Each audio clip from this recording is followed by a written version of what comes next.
Olá, meus alunos, mais uma vez estamos aí nossa aula de número 3, para quem está fazendo preparamentos militares. Espero que vocês tenham gostado das aulas anteriores. Hoje a gente vai analisar mais um texto, né? Eu adoro analisar textos, vocês já perceberam. Não sabia que eu tinha esse dom, agora eu tenho, né?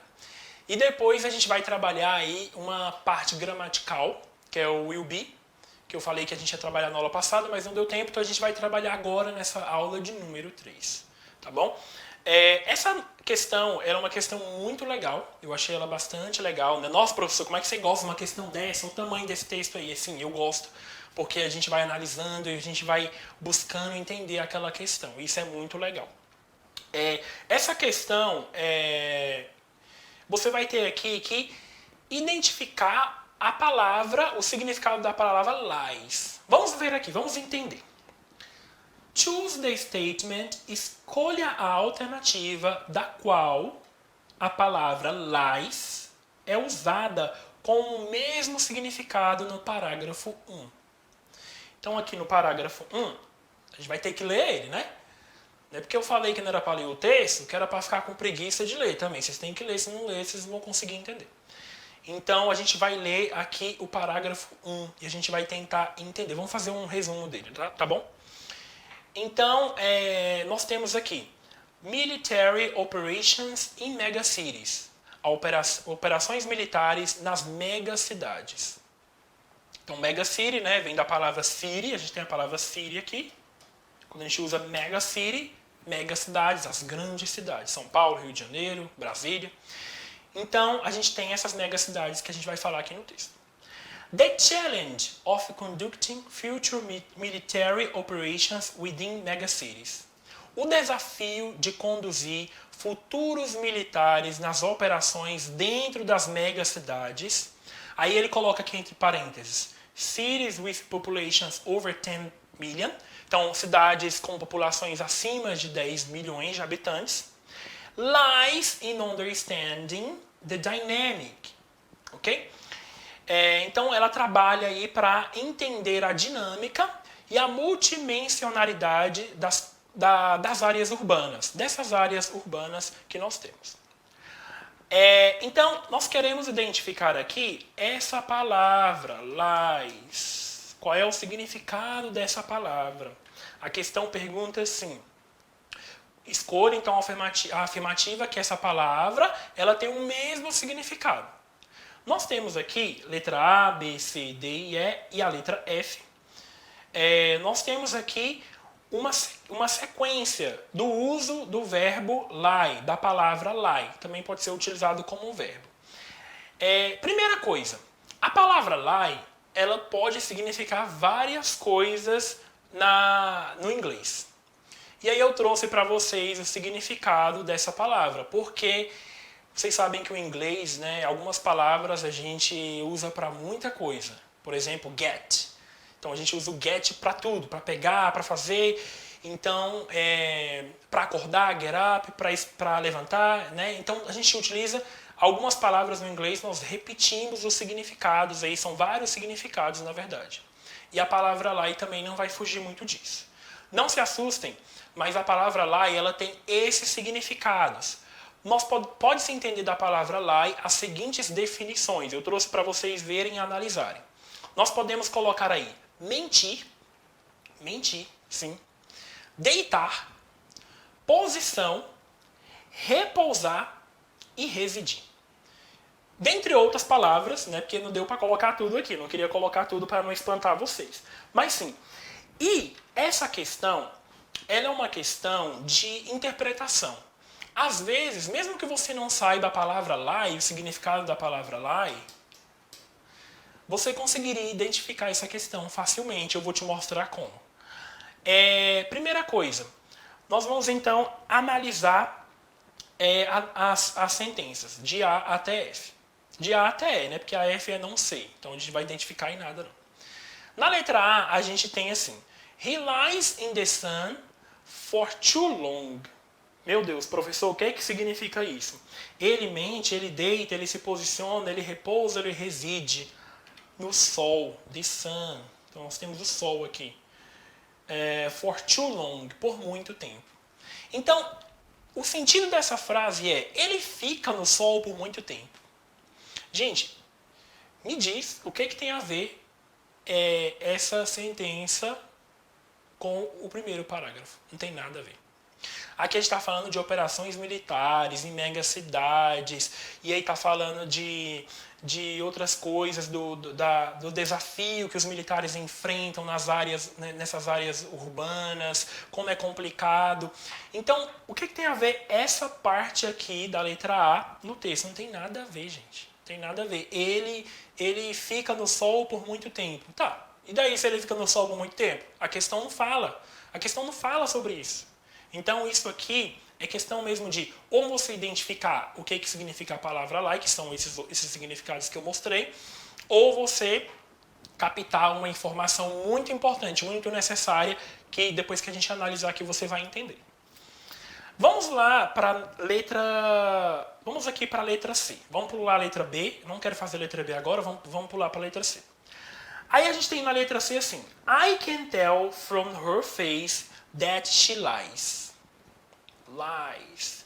Eu posso dizer na cara dela, eu digo na cara dela, que ela deita, que ela posiciona, que ela mente, que ela repousa ou que ela reside. Que ela mente. Então eu estou utilizando aqui uma outra palavra. Então a primeira fica, né? Ele fica.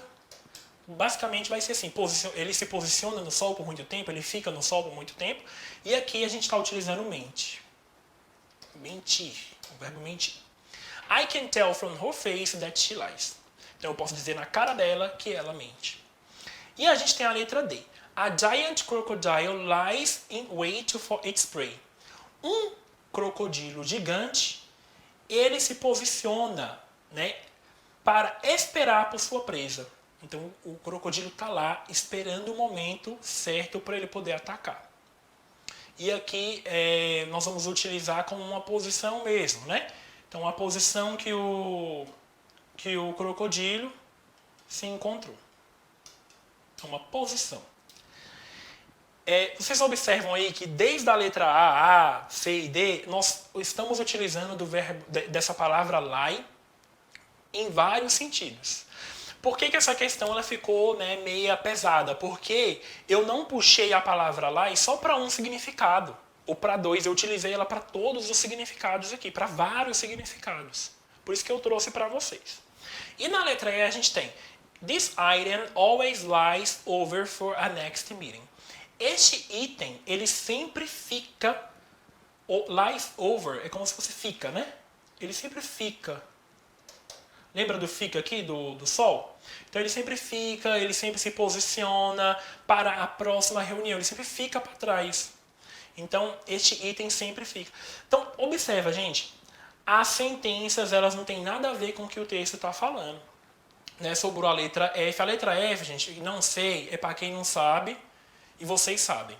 Então, por favor, não marca essa questão. Olha, não sei não, mas essa não sei. A pessoa que marca isso aqui, olha, então vamos lá, vamos estudar, né? Não vamos marcar isso aqui. Quem não sabe nada. E vocês sabem tudo. Então, tudo não, vocês estão aprendendo, né? Mas vocês vão saber. Então, vamos estudar para a gente poder saber. Agora, não me marca lá na prova, não sei, não, por favor. Não faça uma coisa dessa, não. Não faça uma coisa dessa comigo, por favor. E a gente tem a letra B. A letra B é His skill lies in his ability to communicate. Skill é habilidade em inglês. Mesma coisa que aqui, né? Ability. Então, temos duas palavras aí para identificar. Skill e ability. A habilidade dele o quê? Mente na habilidade de comunicar. A habilidade dele deita, a habilidade dele se posiciona, a habilidade dele repousa ou reside. Então, basicamente vai ser assim, a habilidade dele repousa, a habilidade dele se posiciona na habilidade de comunicação. Observa uma palavra muito importante. Essa palavra aqui é a palavra-chave para identificar a nossa questão verdadeira. Communicate. Quando eu tenho essa palavra communicate, o que significa aí? Comunicação. Então eu tenho aqui uma comunicação. Vamos voltar lá no texto, por favor, gente. Olha aqui, o segundo parágrafo a gente tem. First and foremost, megacities are largely multilingual. Então, as megacidades são multilinguais. Multilinguais. Já observou aí? Multilingual. Multilingualism in megacities magnifies its effects. Quando a gente tem essas palavras de multilingualismo, porque a questão, o texto, ela vai falar do que é complicado, do desafio do militar em ir nas áreas urbanas, e aí ela vai trazer aí algumas cidades que têm várias línguas. Por exemplo, nós temos aqui, for instance, por exemplo, em Nova York, na cidade de Nova York, uma cidade metropolitana, né, com mais de 18 milhões de pessoas, com 9 diferentes línguas faladas por comunidades de 100. Aqui, ó. Então, quando a gente tem essa parte no texto, a gente está começando a falar, a puxar a parte da linguística. A gente começa a puxar a parte do multilingualismo, né? Observa, olha só a palavra-chave. Estava entregue aqui na minha questão. Communicate. Professor, o que é multilingualismo? Vocês sabem o que é multilingualismo, mas eu trouxe para vocês aqui o significado. Vamos ver lá. Multilingualismo é um substantivo masculino, situação de uma comunidade, de uma região, de um estado ou etc., em que são faladas várias línguas, domínio de várias línguas por parte de um falante. Vem também do plurilingualismo. Então, se eu tenho o multilingualismo, eu vou ter a comunicação. Observou? Observou se eu tenho essa função dentro de uma cidade de várias línguas faladas, significa que eu tenho a comunicação. Porque se eu falo, eu me comunico, obviamente. Então, a habilidade dele, ela se posiciona numa habilidade de comunicação. Sim. Então, essa questão é a questão verdadeira, a letra B. Muito fácil de identificar depois que você analisa, né? Primeiro você analisa, primeiro você identifica, separa, vê o que você precisa procurar lá no texto. Ó, letra A, letra D, letra C, letra E, eu nem precisei ir lá no texto. Eu só identifiquei a palavra lá e aí eu trouxe aqui para a gente poder entender. Mas a letra B eu já tive que voltar lá no texto para eu poder observar essa fala do multilingualismo, da comunicação dentro de uma cidade.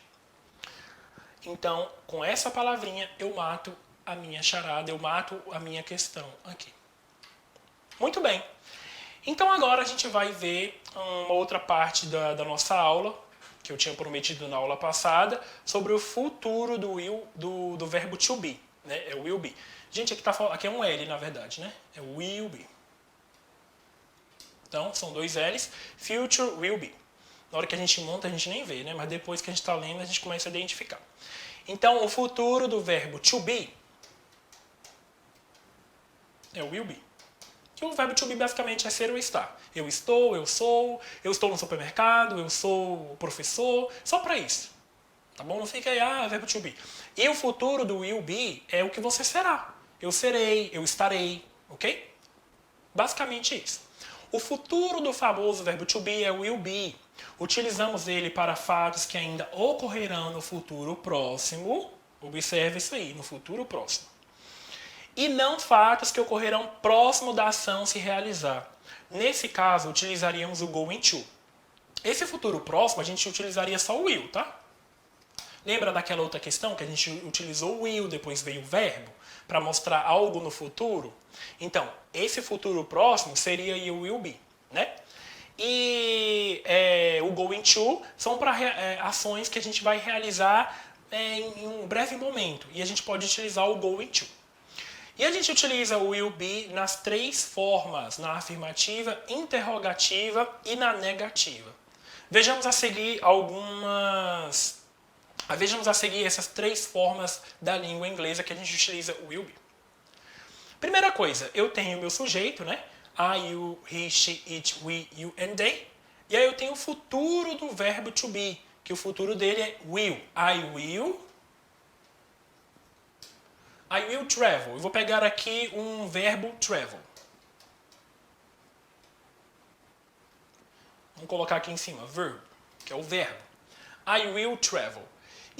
You will travel. Vamos colocar you will pass. Você vai passar, né? Vai passar nessa prova. You will pass. He will. Também utilizo will aqui, que é o meu futuro. She também will. It will. We will. You will, de novo, novamente. E they will. Então, I will travel, you will pass, he will go, ele irá. He will go. She will study, ela estudará. It will be, ele será, né, que a gente está trabalhando aqui, will be. Então, it will be, ele será. We will be. Will he be a doctor? Então, nós seremos médicos. We will be a doctor. You will be a teacher. Você será um professor. They will be. They will be. A gente pode utilizar outro tipo de verbo aqui. They will be traveling. Eles viajarão. Ok? They will be traveling. Gente, o que eu identifiquei aqui? Primeiro, quando eu tenho futuro, eu utilizo will. I will travel. Eu viajarei. You will pass. Você vai passar. He will go. Ele irá. Mas quando eu quero utilizar o will be, que é o futuro do verbo to be, que é será, viajará, será ou estará, eu posso usar dessa forma. We will be a doctor. Nós seremos médicos. Ok, we will be doctors. Faltou o S aqui. We will be doctors. Então, quando eu uso will be, significa que eu estou colocando o meu verbo to be lá no futuro. Que nós seremos. Nós não somos ainda. Okay? We are doctors. Nós não somos ainda. Nós seremos doutores. We will be doctors. Ok? Essa aqui, we will be doctors, tá? Não precisa do A, só se fosse aqui no singular. Como está no plural, a gente vai tirar o A. Então, we will be doctors. Nós seremos médicos. Vamos ver agora na nossa próxima forma. Nós temos aqui a abreviação. No verbo will, nós utilizamos a abreviação dessa forma. Por exemplo, o sujeito I, eu tenho que escrever I will. I will be. I will be a doctor. You will be a teacher. Então aqui, eu serei médico. I'll be a doctor. Em vez de eu usar o I e o will, porque essa abreviação é a junção do I mais o will. Quando eu tenho a junção do I mais o will, eu vou utilizar a abreviação I'll be a doctor. E aí eu não preciso utilizar o W e o I, porque eu vou encurtar a minha frase, eu vou abreviar. E eles usam muito para falar ou para escrever. Tá bom? No texto de vocês pode ser que apareça também esses tipos de palavras, tá bom? Conjugadas não, abreviadas. Então, se tiver na abreviação, você já vai entender o que é. Se eu tiver a will, a LL aí, significa então o futuro do will. I will be a doctor. You'll be a teacher. He, como é que ficaria o he? He'll be a doctor. Ele será um doutor. Ok? She, vai ficar she'll be. She'll be a doctor. It'll be. It'll be. We'll be.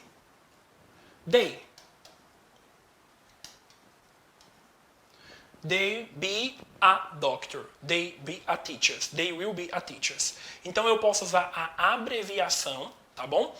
Nas minhas palavras, quando eu utilizo do verbo will. Presta atenção. Nós temos aqui ele já na afirmativa, I will travel, isso aqui é o futuro. I will travel sem o be.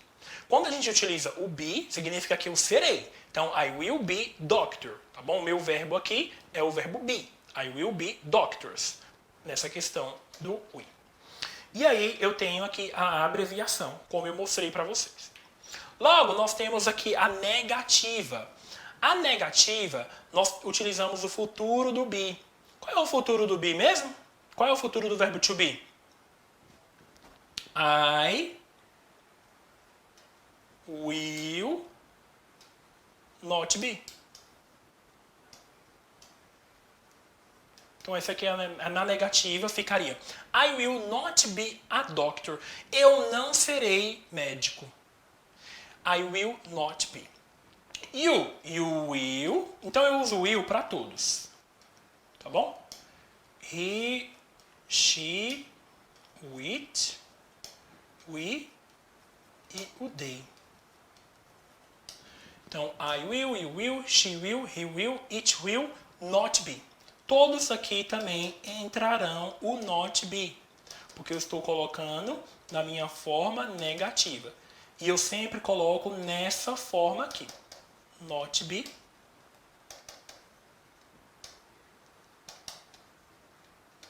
Ok?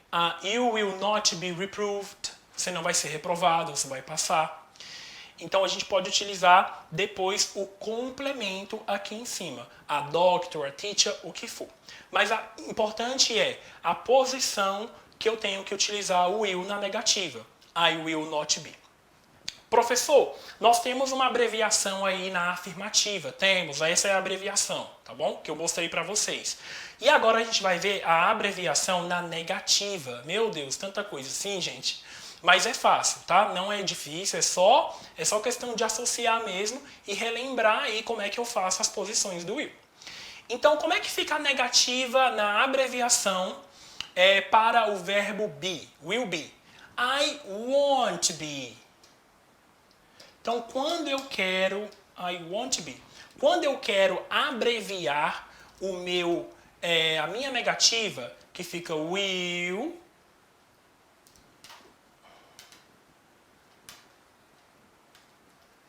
deixa eu escrever em outro lugar aqui.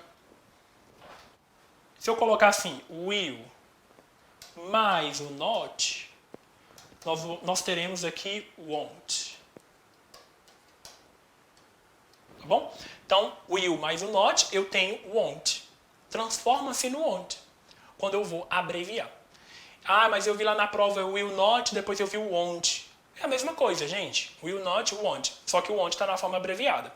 I want to be a doctor. Eu não serei doutor. You won't be.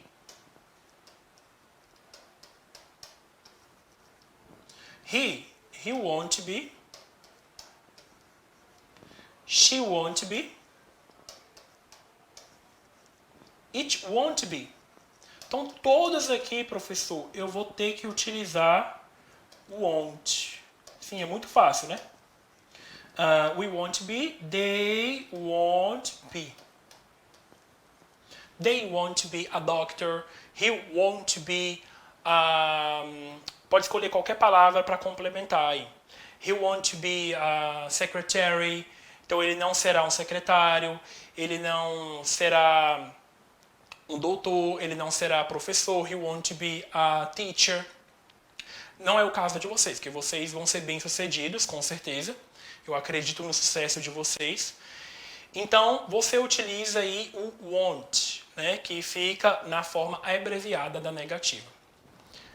E a gente tem, para finalizar, nós temos aqui a forma interrogativa. Como é que eu utilizo na forma interrogativa, né? Eu tenho os sujeitos I, you, he, she, it, we and they. Eu tirei o outro you aqui para não repetir, tá bom? Que eu falei para vocês nas aulas passadas que algumas vezes eu ia tirar. Mas é a mesma coisa, a mesma conjugação para os dois, tanto no singular, tanto no plural. Como é que eu utilizo aqui para o futuro? Quando eu quero perguntar para a pessoa assim, você será doutor? Você será professor? Eu vou utilizar primeiro o futuro do verbo to be, que é o will. Will I? Will you? He will? She will? It will? We will. They will.